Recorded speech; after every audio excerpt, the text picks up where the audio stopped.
ராஜ்யத்தின் சுவிசேஷம். இந்த நாளுக்குரிய தேவ வார்த்தை.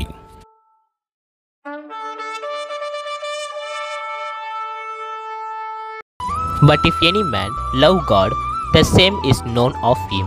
1 Corinthians 8:3. ఒకడు దేవుని ప్రేమించిన ఎడల అతడు దేవునికి ఎరుకైన వాడే. 1 కొరింథీయులకు రాసిన పత్రిక 8వ అధ్యాయం 3వ వాక్యం. தேவனில் அன்பு கூறுகிறவன் எவனோ அவன் தேவனால் அறியப்பட்டிருக்கிறான். 1 கொரிந்தியர் 8:3. அன்பின் தேவ பிள்ளைகளே, தேவனால் அறியப்பட்ட பிற்பாடுதான் நம் தேவனிடத்திலே அன்பு கூற கற்றுக்கொண்டோம். தேவன் நம்மை முழுவதுமாய் அறிந்திருக்கிறார் என்பதை நாம் புரிந்து கொள்ள வேண்டும். யோனாவை பாருங்கள், தேவன் அவரை முழுவதுமாய் அறிந்திருந்தார்.